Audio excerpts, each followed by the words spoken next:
The cabin air was thick with the scent of old cedar and my own sleeplessness when the voices pulled me from the shallow edge of dreams. 4 in the morning, the kind of hour when the world feels suspended between yesterday's failures and tomorrow's uncertainties. I'd been lying there for what felt like hours, listening to the mountain silence that had become both my refuge and my prison these past 3 months. Don't forget to subscribe to the channel and comment where you're watching from.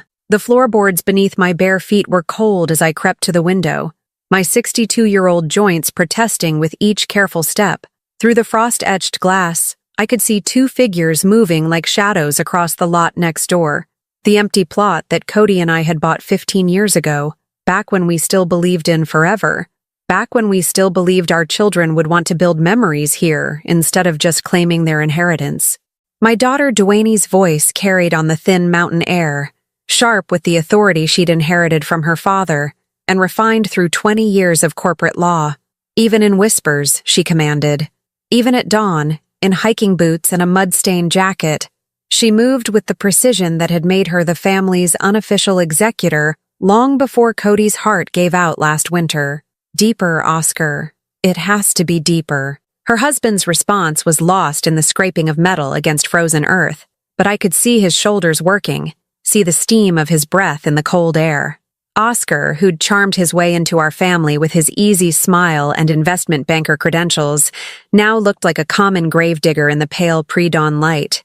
I pressed closer to the window, my breath fogging the glass. What were they burying? And why here, on land that technically belonged to the estate? Land they'd been so eager to sell these past months, despite my desperate pleas to keep at least this piece of Cody's legacy intact. The metal box they lowered into the hole was small, maybe the size of a jewelry case. Dwayne knelt beside the disturbed earth, her movements reverent in a way that made my chest tighten. She said something I couldn't hear, her hand resting on the freshly turned soil like a benediction.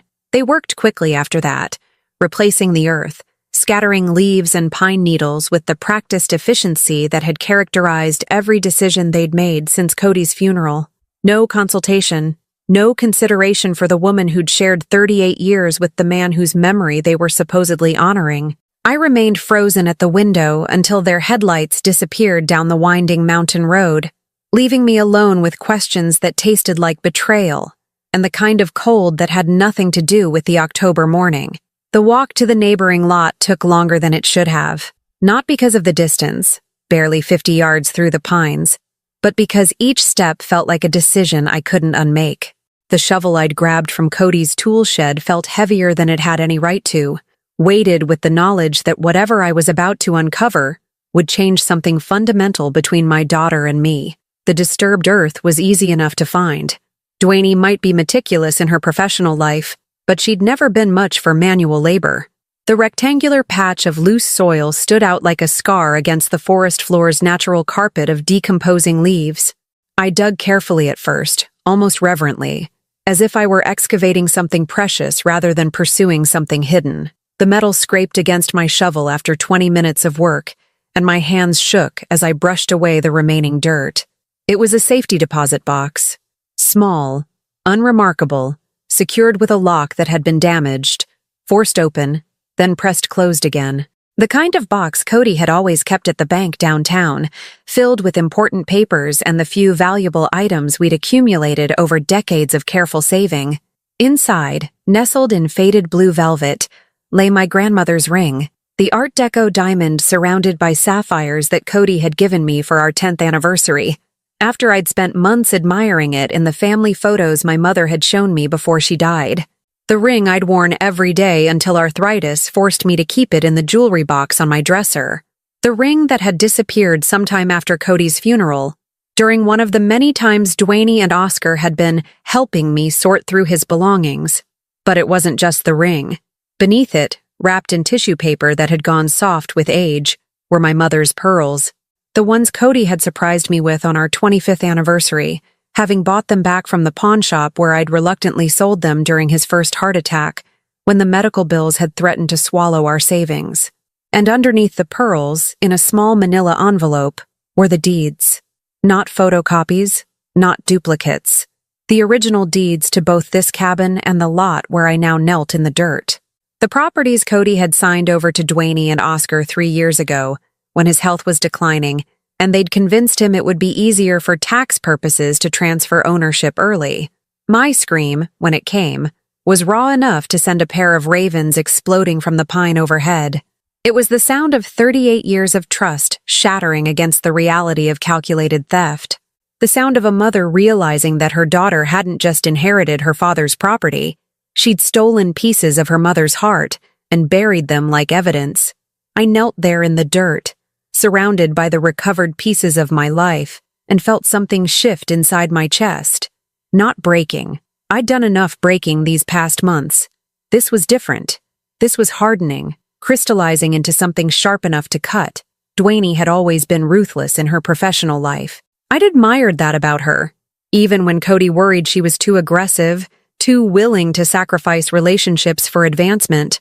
But I'd never imagined that ruthlessness would turn on her own mother. I'd never considered that the daughter who'd once cried over injured birds would grow into a woman who could steal from the woman who'd given her life. But here was the evidence, literally unearthed from the ground they'd hoped to sell. Here were the pieces of my history they'd tried to erase, buried like inconvenient truths in frozen earth. I gathered the items carefully, reverently, like artifacts from a life I was only now beginning to understand had been under siege. The morning sun was finally breaking through the pine canopy, casting long shadows across the disturbed earth and highlighting the tears that had frozen on my cheeks. As I walked back toward the cabin, my mind was already working, already planning. Dwayne had inherited her father's methodical nature, but she'd also inherited his blind spot, the assumption that love meant submission, that family bonds meant unconditional forgiveness. She was about to learn how wrong she'd been about both. The phone was ringing as I climbed the cabin steps, but I didn't hurry to answer it. Let whoever it was wait. Let them wonder. I had more important things to do than respond to demands or explanations or the casual dismissals that had become my children's primary form of communication. I set the recovered treasures on the kitchen table and stared at them in the growing daylight. Each piece told a story, not just of theft, but of calculated cruelty. This wasn't opportunistic greed. This was systematic erasure, the methodical removal of everything that connected me to the life I'd built with Cody. The phone rang again. This time, I looked at the caller ID, Dwayne. I let it ring. The silence that followed was more satisfying than any conversation I'd had with Dwayne in months. I stood in my kitchen, surrounded by the evidence of her betrayal, and felt something I hadn't experienced since Cody's death: control. The phone rang 3 more times over the next hour. Each time, I watched Dwayne's name appear on the display and chose silence. By the 4th call, I could imagine her frustration, that sharp-edged impatience she deployed when the world refused to bend to her schedule. Good. Let her wonder. Let her feel, for once, what it was like to be ignored. I made coffee with steady hands, the familiar ritual grounding me in this new reality. The recovered jewelry caught the morning light as I sat at the kitchen table, each piece a testament to years of careful deception. How long had Dwayne been planning this? How many conversations about helping Mom organize Dad's things had been reconnaissance missions, cataloging what was worth stealing? The property deeds were what truly staggered me. Cody had been so proud when he'd signed them over, convinced he was being responsible, preparing for a future where Dwayne and Oscar would take care of everything. I'd signed my name beside his, trusting that our daughter would honor the spirit of the gift, that this cabin, our retreat from the world, would remain a place where family gathered, where grandchildren might someday play among the pines. Instead, they'd listed it with a realtor 2 weeks after the funeral. My reflection stared back from the black coffee surface, and I barely recognized the woman looking up at me. 3 months of grief had carved new lines around my eyes, but there was something else there now. A hardness I'd never seen before, sharp as winter ice, and just as unforgiving. The sound of tires on gravel interrupted my thoughts. Through the window, I watched Dwayne's silver BMW navigate the winding drive, moving too fast for the narrow mountain road. She was alone. Oscar was probably at work, maintaining the illusion of normalcy while his wife cleaned up their criminal enterprise. I didn't get up when she knocked, didn't call out when she tried the door, The spare key was still hidden under the painted rock by the front steps, where it had been for 15 years. But Dwayne had apparently forgotten that detail in her rush to get here. "Mom?" Her voice carried through the door, artificially bright with the forced cheer she'd perfected for difficult clients. "Mom, I know you're in there. We need to talk." We. As if this were a partnership. As if I had any say in the conversations that shaped my life. The key scraped in the lock, and Dwayne pushed through the door with the confidence of someone who believed she owned everything she touched. She looked exactly as she had at dawn. Designer hiking clothes that had never seen a real trail. Perfectly styled hair despite her early morning grave-digging activities. Only her eyes betrayed her anxiety, darting around the cabin's main room like she was cataloging potential threats. "There you are." She tried for warmth, but it came out strained. "I've been calling. Your phone must be acting up again." I said nothing, just watched her from my position at the kitchen table. The recovered items were displayed in front of me like evidence in a courtroom, each piece carefully arranged to maximize impact. Dwayne's gaze found them immediately, and I watched the calculation flicker across her face as she weighed her options. "Oh." The single word fell between us like a stone. "I can explain." "Can you?" My voice sounded foreign to my own ears, colder than I'd ever been with any of my children. "Because I'm genuinely curious about the explanation for stealing your mother's jewelry and burying it like evidence." Dwayne's composure cracked just enough to reveal the sharp-edged panic beneath. She'd always been good at controlling situations, but she'd never had to explain outright theft to the victim before. "It's not stealing, Mom. Technically, everything in the house belongs to the estate now. Oscar and I are just trying to make sure the valuable items are secure while we handle the sale." The practiced explanation rolled off her tongue with the smooth efficiency of a closing argument, but her hands betrayed her, fidgeting with her wedding ring, touching her throat, performing the unconscious choreography of guilt. "Secure." I repeated the word slowly, letting it hang in the air between us. "Buried in the woods is secure? We were going to tell you." "Were you?" I interrupted, and the sharpness in my own voice surprised me.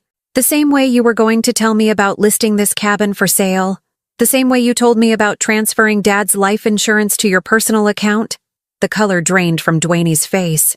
She hadn't expected me to know about the insurance money, but grief had made me thorough in ways I'd never been before. When you have nothing but time and pain, you investigate. You dig. You uncover truths that loving trust had previously obscured. "That money is earmarked for estate expenses," she said, but her voice had lost its courtroom confidence. "The funeral costs, the legal fees, $47,000 in funeral costs?" I stood up slowly, savoring the way she stepped backward. "For a man who specifically requested cremation and a small service?" Dwayne's mouth opened and closed without sound, her practiced arguments collapsing under the weight of specific numbers. She'd underestimated me, just as she'd underestimated the depth of my grief-fueled investigation into every penny that had disappeared since Cody's death. "Mom, you're not thinking clearly. The stress of losing Dad has given me perfect clarity." I moved around the table, and Dwayne actually backed toward the door. Good. Let her feel cornered. Let her experience the claustrophobia of having no good options. "I know about the second mortgage you took out on this place without telling me. I know about the antiques that went missing from the house during your cleaning sessions. I know about the savings bonds Dad left specifically for his grandchildren that somehow ended up cashed and deposited in your business account." Each revelation hit her like a physical blow. Dwayne's carefully constructed narrative was crumbling, revealing the systematic theft beneath her concerned daughter act. "You've been robbing me blind," I continued, my voice gaining strength with each word, "using my grief as cover while you dismantled everything Dad and I built together.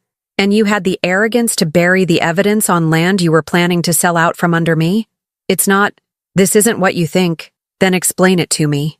I crossed my arms and waited, letting the silence stretch until it became unbearable. "Explain why my daughter became a thief." Dwayne's composure finally shattered.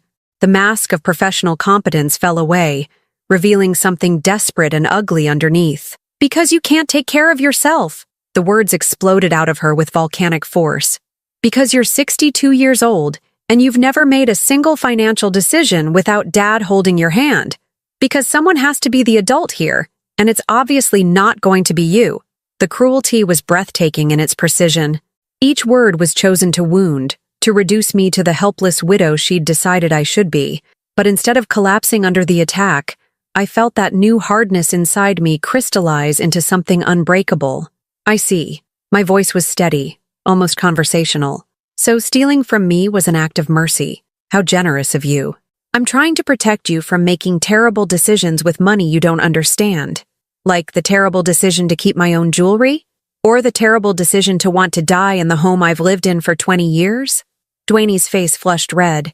This cabin isn't practical, Mom. The maintenance costs alone are my responsibility, on property that legally belongs to me. I moved to the kitchen counter and picked up the property deeds, holding them up like a weapon. Dwayne's eyes followed the papers with the desperate focus of someone watching their carefully laid plans disintegrate.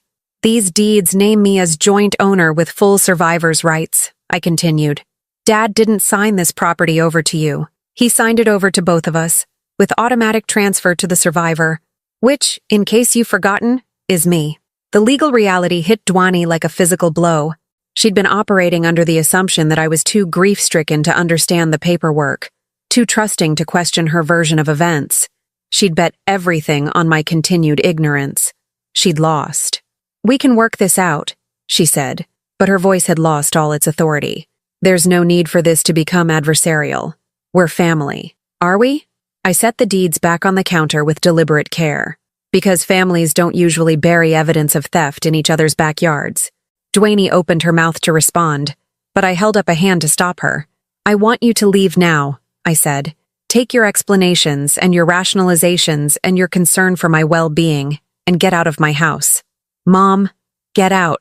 The words carried a finality that even Dwayne couldn't argue with. She stood there for a moment, looking younger than she had in years, stripped of her professional armor and reduced to what she'd always been underneath. My daughter, caught in a lie too big to explain away. But instead of remorse, I saw calculation return to her eyes. The lawyer in her was already regrouping, already planning her next move. This isn't over, she said, her voice regaining some of its steel. You can't just— Yes, I interrupted. It is over. And yes, I can. I watched her leave through the kitchen window, noting how she slammed the BMW's door hard enough to echo off the surrounding pines. As her taillights disappeared down the mountain road, I felt something settle in my chest like a key turning in a lock. For the first time in months, I was alone by choice rather than abandonment. The phone rang again an hour later. This time, it wasn't Dwayne. Heather? It's Diana Thomas from the bank. I recognized the voice immediately, warm, professional, with the slight hesitation that meant complicated news. Diana had been Cody's loan officer for 15 years. Had walked us through 2 mortgage refinances and a business loan that kept his landscaping company afloat during the recession. She was also the only person at Mountain Trust Bank who still treated me like a human being rather than a legal inconvenience. I hope I'm not calling at a bad time, Diana continued. But there's something you need to know about the accounts. Something that, well, it's concerning. I settled into Cody's old recliner, my grandmother's ring still warm between my fingers. What kind of concerning? There was another large withdrawal yesterday from the joint checking account. $28,000. The signature looked correct, but given the pattern we've been seeing, Diana trailed off, but I understood. There had been a pattern. Dwayne's name on the account as co-signer had been Cody's idea. Practical preparation for a time when we might need help managing our finances. Neither of us had imagined it would become a license to steal. How much is left? I asked, though I already suspected the answer would cut deep. In the checking account? About $300. The savings account was emptied last week. 47 years of careful saving. Gone. Cody's life insurance payout. Gone. Even the small emergency fund we'd maintained for home repairs and medical expenses. All of it funneled into accounts that bore my daughter's name alongside ours. Diana, I said carefully, I need you to freeze the remaining accounts. Remove Dwayne's access immediately. I was hoping you'd say that? Relief colored Diana's voice. I've been documenting everything just in case. The withdrawal patterns. The timing right after your husband's death. Heather, this looks like elder financial abuse. You have grounds for criminal charges if you want to pursue them. Criminal charges against my own daughter. The thought should have devastated me, but instead I felt only a cold satisfaction. Justice had many forms, and Dewani had chosen the path that led to the harshest one. Send me copies of everything, I said. Every transaction, every signature, every document. I want a complete record. I'll put together a file today. Heather, I'm sorry this is happening to you. Your husband was a good man. He didn't deserve to have his legacy stolen like this. After Diana hung up, I sat in the gathering dusk and let the full scope of Dwayne's betrayal settle over me. It wasn't just the money, though the financial devastation was staggering. It was the calculation behind it, the systematic way she'd dismantled the life Cody and I had built together, piece by piece, dollar by dollar. But Dwayne had made one crucial mistake in her methodical theft. She'd underestimated the value of the cabin property itself. I pulled out the deeds again, studying the legal language with new eyes. Cody and I had bought this land in 1987 for $12,000. A ridiculous sum now, but a stretch for us then. We'd spent weekends here for 35 years, slowly improving the cabin, adding rooms, updating systems. It had become our sanctuary, the place where we'd planned to grow old together. Dwayne saw it as an asset to liquidate. She had no idea what mountain property was worth now.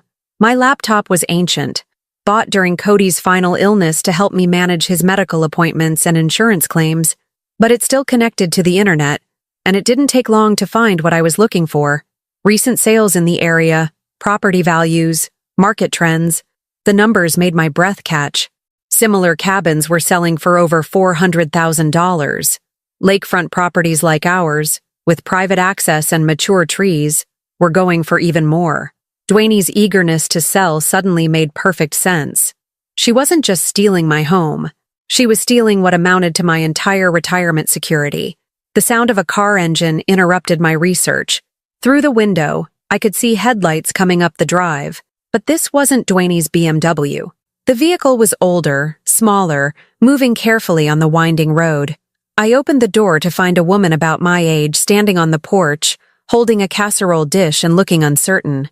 She was tall and lean, with silver hair pulled back in a practical ponytail and eyes that held the particular kindness of someone who'd survived their own share of losses. Mrs. Patterson? I'm Olivia Field. I live about a mile down the mountain. She lifted the casserole dish slightly. I brought dinner. I hope you don't mind the intrusion. I stared at her, caught off guard.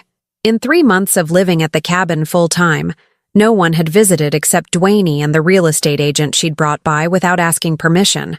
I don't understand, I said. Olivia's smile was gentle but direct. I saw your daughter leaving earlier. She looked upset, and I've been watching the lights in your windows these past weeks, wondering if you might be alone up here. Grief is hard enough without isolation. Something in her voice suggested personal experience with both. I found myself stepping back, gesturing her inside before my conscious mind had made the decision. The casserole is nothing fancy, Olivia continued, moving into the kitchen with the comfortable ease of someone accustomed to helping. Just chicken and rice, but it'll reheat well if you don't want company tonight. I started, then stopped. When was the last time someone had brought me food? When was the last time anyone had considered that I might be lonely?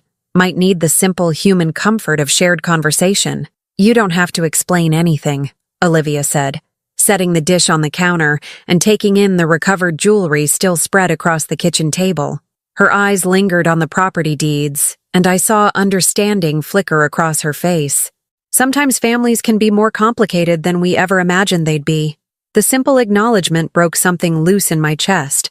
I sank into a kitchen chair, suddenly exhausted by the weight of carrying Dwayne's betrayal alone. She's been stealing from me, I heard myself say. My own daughter, since the day after her father's funeral. Olivia poured 2 cups of coffee without asking, settling across from me with the comfortable manner of someone prepared to listen. How much? Everything. The word came out raw. Bank accounts, jewelry, insurance money. She even took out a second mortgage on this place without telling me. And she's been trying to sell it while I'm living here. But you own it? Joint ownership with survivor's rights. The property transfers to me automatically, but Dwayne's been acting like it's already hers to sell. Olivia nodded slowly, her fingers wrapped around her coffee cup. My daughter tried something similar after my husband died. Not theft, exactly, but the same underlying assumption that I couldn't manage my own life. The same arrogance disguised as concern. What did you do? I fought back. Olivia's voice carried a steel that reminded me of my own newfound hardness. I documented everything, hired my own lawyer, and made it very clear that I wasn't the helpless widow she'd decided I should be. It took 2 years, but she learned to respect my boundaries. 2 years! The hardest thing about standing up to your own children is that they know exactly which buttons to push. They know your history, your fears, your weaknesses. Dwayne is probably counting on your love for her to override your anger at what she's done. I thought about the confrontation that morning, Dwayne's expectation that I would fold under her explanations and justifications, the wounded look in her eyes when I'd ordered her to leave, as if my refusal to be victimized was somehow a betrayal of our relationship. She called me incompetent, I said someone had to be the adult. Olivia's laugh was bitter. Classic. They infantilize you to justify taking control. My daughter used almost the exact same words. But you got through it? I got through it. And I learned something valuable in the process. Olivia leaned forward, her eyes meeting mine with intensity. The people who truly love you don't need to diminish you to feel important.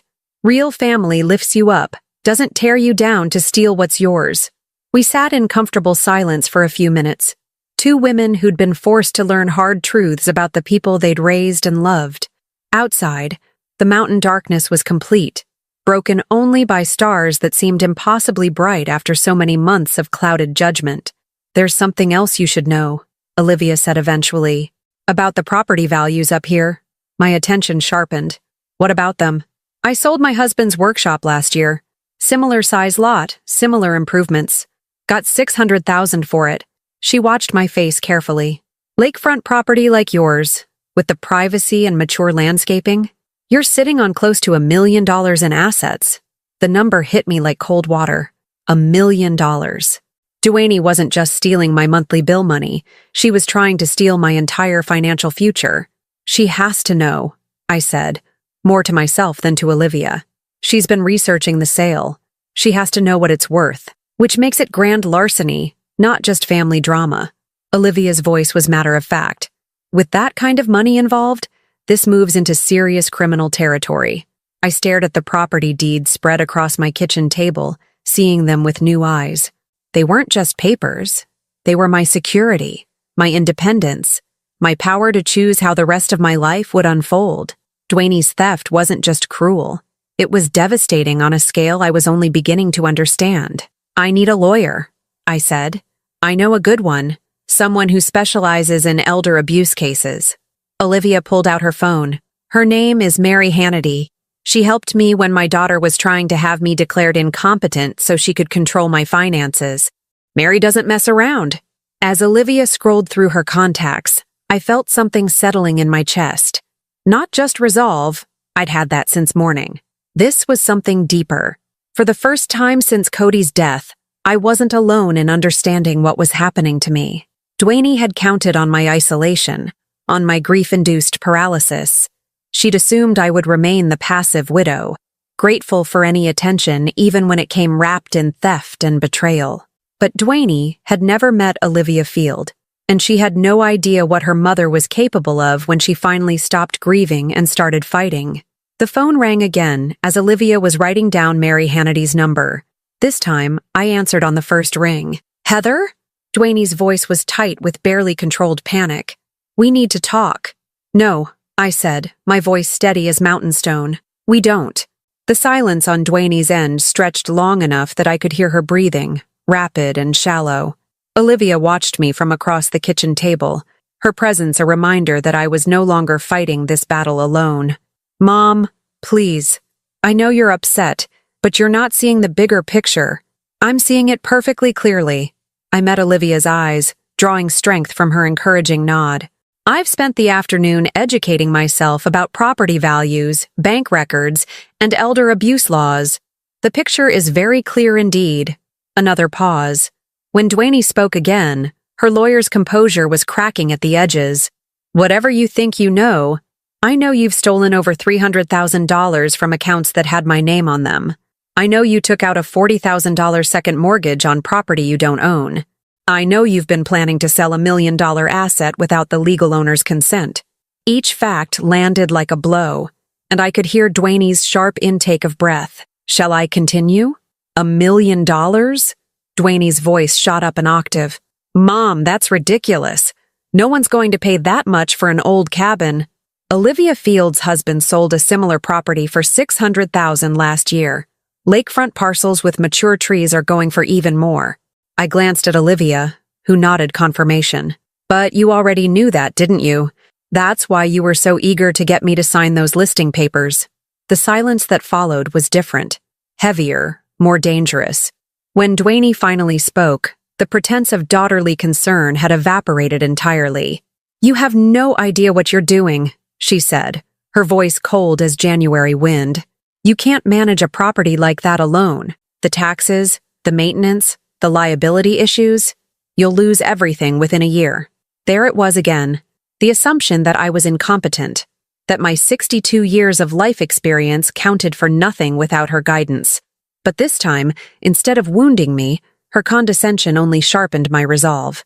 Maybe, but that will be my choice to make, not yours. This is insane. You're throwing away your financial security out of spite. My financial security? The laugh that escaped me was sharp enough to cut glass. You mean the financial security you've been systematically stealing? The bank accounts you emptied? The insurance money you redirected? You're lecturing me about financial security while you've robbed me blind? Olivia leaned forward, scribbling something on a napkin and sliding it across the table. Recording app? She'd written. I shook my head slightly. This conversation was already burned into my memory with perfect clarity. I was protecting those assets, Dwayne said, but her voice lacked conviction, making sure they were properly managed during your grief period. By burying my jewelry in the woods like evidence, that's asset management? The question hung in the air like smoke. I could practically hear Dwayne's mind racing, trying to construct a narrative that would transform theft into protection, betrayal into love. I can explain all of this if you'll just listen. I'm done listening, Dwayne. I've been listening to your explanations for 3 months while you picked apart everything your father and I built together. No more.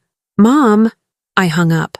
The silence that followed felt profound, like the moment after a thunderclap when the world holds its breath. Olivia was looking at me with something that might have been pride. How does it feel? She asked. Terrifying, I admitted. And wonderful, Olivia smiled. That's how you know you're making the right choice. Fear means it matters. The phone immediately started ringing again, Dwayne's name flashing insistently on the display. I turned it face down and pushed it away. She'll escalate now, Olivia said, her voice matter of fact. When children realize they can't manipulate their parents anymore, they often get desperate. Be prepared for that. What kind of desperate? Depends on Dwayne. Some try emotional blackmail, threats of cutting off contact, keeping grandchildren away. Others go legal, trying to have you declared incompetent, challenging your mental state. A few get nasty, public embarrassment, family pressure campaigns. I thought about my daughter's ruthless efficiency in her professional life, her willingness to destroy opposing counsel's arguments with surgical precision. That same intelligence, turned against me, would be formidable. What did your daughter do? Olivia's expression darkened. She tried to have me committed for a psychiatric evaluation, told my doctor I was showing signs of dementia, making irrational financial decisions. It took 3 months and 2 independent evaluations to prove I was completely competent. The casual cruelty of it took my breath away. Your own daughter tried to have you declared insane? She convinced herself it was for my own good, just like Dwayne has convinced herself that stealing from you is protection. Olivia's voice carried the weight of hard-won wisdom. The scary thing about adult children who turn predatory is that they're often genuinely convinced they're the heroes of the story. My phone buzzed with a text message. Against my better judgment, I looked. Mom, I'm coming back up tomorrow morning with Oscar. We're going to sit down and work this out like adults. Don't do anything rash before then. The imperious tone, the assumption that she could simply announce her plans and expect compliance. It was so perfectly Dwayne that I almost laughed. "She's coming back tomorrow," I told Olivia. "With her husband." Olivia's expression sharpened. "A show of force. They're hoping to intimidate you into backing down. Will it work? That depends on whether you want it to work." Olivia leaned back in her chair, studying my face. "Heather, what do you want here? Really want, not what you think you should want as a mother." The question caught me off guard. For 3 months, I'd been focused on survival, getting through each day, managing the grief, enduring Dwayne's increasingly controlling behavior. I hadn't thought about what I actually wanted from the wreckage of my old life. "I want them to understand that actions have consequences," I said slowly. "I want Dwayne to face the reality of what she's done, not hide behind justifications and excuses. And if she doesn't, if she continues to see herself as your savior, rather than your thief," the possibility settled over me like a cold weight. Dwayne had shown no real remorse, only frustration at being caught. Her calls hadn't included apologies, only demands for compliance. "Then I want justice," I said, the words feeling strange in my mouth. "Real justice, not just family drama." Olivia nodded approvingly. "Good, because Mary Hannity can help you get that. But you need to be sure. Once you start down the legal road, there's no going back to playing happy family." I thought about Cody's funeral, how Dwayne had used my grief to begin her systematic theft. I thought about finding my grandmother's ring buried like contraband, about bank accounts emptied while I struggled to understand my new reality as a widow. I thought about months of being treated like an inconvenience, a problem to be managed rather than a person to be loved. "There's already no going back," I said. "Dwayne made that choice when she decided to steal from her mother." Olivia stood up, moving to the kitchen window. "She's not the only one involved in this. Oscar signed those mortgage papers. Oscar helped bury that jewelry. In legal terms, he's just as culpable." The reminder that my son-in-law was equally guilty added another layer of betrayal. Oscar, who'd charmed his way into our family with his easy smile and investment expertise. Oscar, who'd called me mom at their wedding, who'd promised to take care of Dwayne and any grandchildren they might have. Instead, he'd helped his wife rob me blind. "What happens if I press charges?" I asked. "With this much money involved? Felony theft? Potentially conspiracy? Elder abuse charges? Prison time if they're convicted." Olivia's voice was clinical, but not unsympathetic. "It would destroy their lives, their careers, their marriage probably." The weight of that responsibility should have terrified me. 6 months ago, it would have. But sitting in my kitchen, surrounded by the evidence of their crimes, I felt only a cold satisfaction. "They destroyed mine first," I said. Olivia returned to the table, reaching across to squeeze my hand. "Then let's make sure Mary Hannity gets everything she needs to build a case they can't wiggle out of." We spent the next hour documenting everything, photographing the recovered jewelry, scanning bank records, organizing the property deeds. Olivia proved surprisingly tech-savvy, helping me upload files to secure cloud storage and sending encrypted emails to Mary Hannity's office. As we worked, I felt something I hadn't experienced since Cody's death: purpose. Not just the defensive purpose of protecting what little I had left, but the offensive purpose of ensuring that theft had consequences, that cruelty didn't go unpunished. By the time Olivia left, carrying promises to return in the morning before Dwayne arrived, I had a plan. Not just an emotional reaction or a desperate defense, but a carefully constructed strategy for reclaiming not just my stolen property, but my stolen dignity. I sat alone in the cabin as midnight approached, listening to the mountain silence that had once felt like isolation, but now felt like sanctuary. Tomorrow, Dwayne and Oscar would arrive expecting to find the same grieving, compliant widow they'd been exploiting for months. Instead, they'd find someone who'd learned the difference between family loyalty and enabling theft.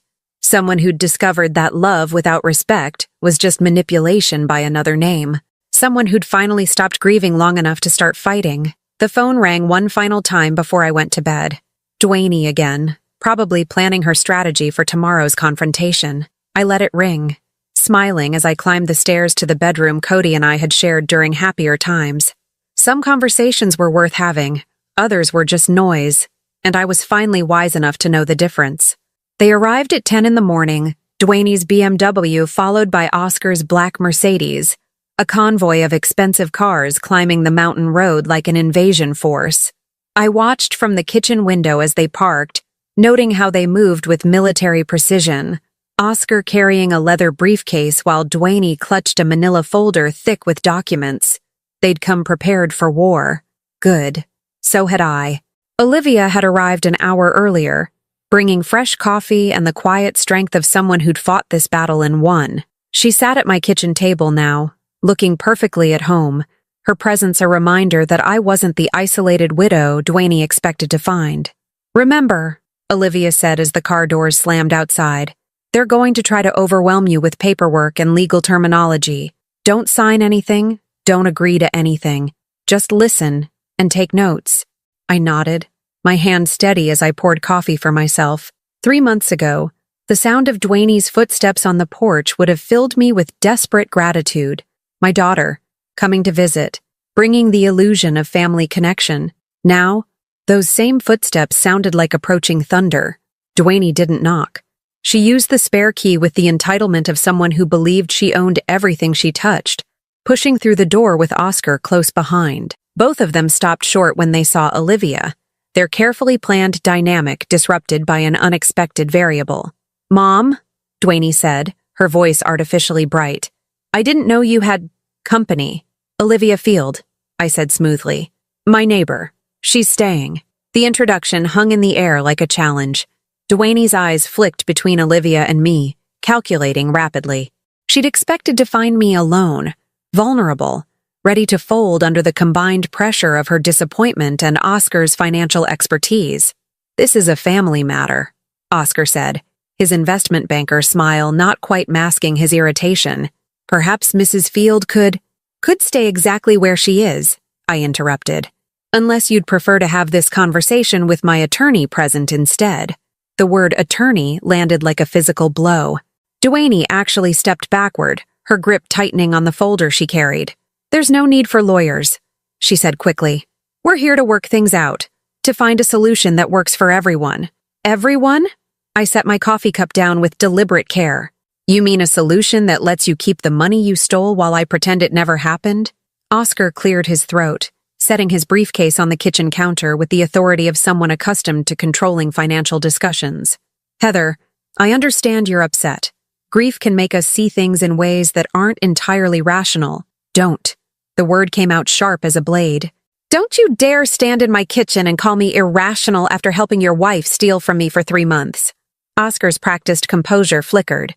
Like Dwayne, he'd underestimated how much I knew, how much I'd learned during my weeks of careful investigation.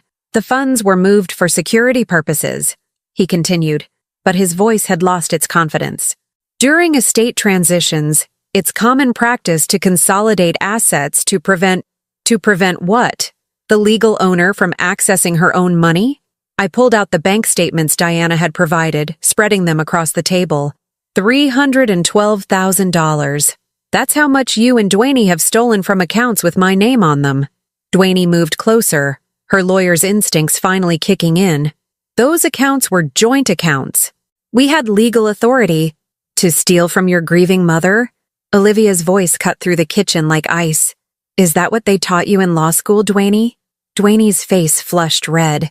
She wasn't used to being challenged by anyone other than opposing counsel, wasn't prepared for the steady judgment in Olivia's eyes.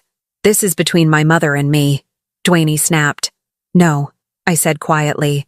"It stopped being between us when you decided to commit crimes. Now it's between you and the justice system." The silence that followed was absolute. Oscar and Dwayne exchanged glances, some wordless communication passing between them.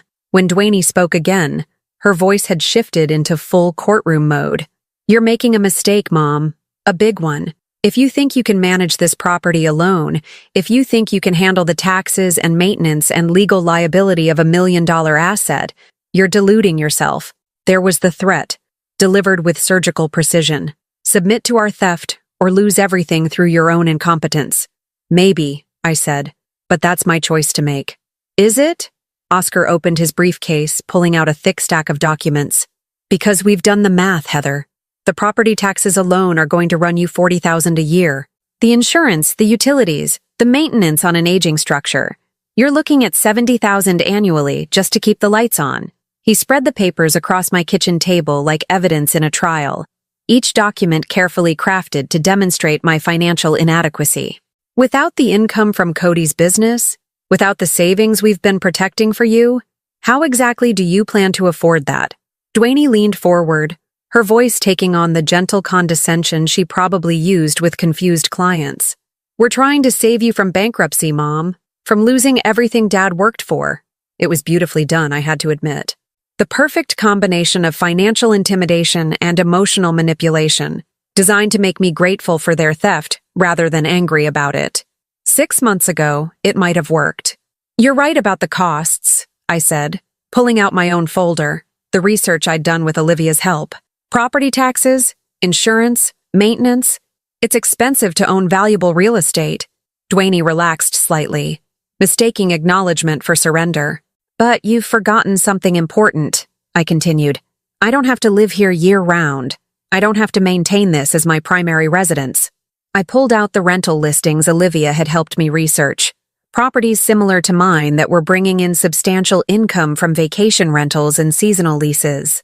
Lakefront cabins in this area rent for $800 to $1,500 a night during peak season. Even at 50% occupancy, this property will generate more income than I need to maintain it. The color drained from Dwayne's face. She'd been so focused on the costs that she'd never considered the revenue potential. But I won't be renting it out, I continued, because Mary Hannity found something very interesting when she reviewed the property deeds. I set the lawyer's letter on the table, watching both Dwayne and Oscar lean forward to read it. The mineral rights, I said simply. Dad bought this land back when mineral rights were automatically included in property purchases. There's a natural gas company that's been trying to lease drilling rights in this area for 2 years. Dwayne's hands actually shook as she read the letter. The proposed lease terms were staggering. $200,000 up front, plus royalties on any gas extracted. So you see, I said, my voice calm as still water, I'll be just fine financially. More than fine, actually. Fine enough to pursue criminal charges without worrying about legal fees. Fine enough to see this through to the very end, regardless of how long it takes or how expensive it becomes. Oscar sank into a chair, the fight going out of him like air from a punctured balloon. But Dwayne wasn't finished yet. Mom, please, think about what you're doing. I'm your daughter. Oscar is your son-in-law. We're family. Are you really going to destroy your own family over money? There it was. The final manipulation, the appeal to blood ties that was supposed to override justice, to make love conditional on accepting abuse. You destroyed this family, I said, standing up slowly. Not me, you, when you decided that stealing from your mother was acceptable, when you treated my grief as an opportunity rather than a tragedy. Dwayne's mask finally slipped entirely, revealing the desperate fear beneath. If you press charges, I'll lose my law license. Oscar will lose his certifications. Our careers, our reputations, everything we've built will be gone. Yes, I said simply. It will be. The naked honesty of it seemed to stagger her. She'd expected remorse, maternal concern, some last-minute softening that would save her from consequences. Instead, she found only the cold justice she'd never taught herself to fear. You can't mean that, she whispered. I've already signed the complaint, I said, pulling out the final document from my folder. Mary Hannity filed it yesterday afternoon. The warrant for your arrest should be issued within the week. Dwayne stared at the papers like they were written in a foreign language, unable to process the reality that her mother, her soft, compliant, easily manipulated mother, had just destroyed her life with the stroke of a pen. We can pay it back, Oscar said desperately. All of it. With interest. We can make this right. No, I said, my voice final as death. You can't. Some things can't be undone, can't be forgiven, can't be made right with apologies and restitution. This is one of them. I walked to the door and opened it, mountain air rushing in to cleanse the kitchen of their presence. Get out of my house, I said. Both of you, and don't come back. They left in silence, their briefcases and folders scattered across my table like the remnants of a failed battle. Through the window, I watched them drive away. Dwayne hunched over the steering wheel while Oscar stared straight ahead.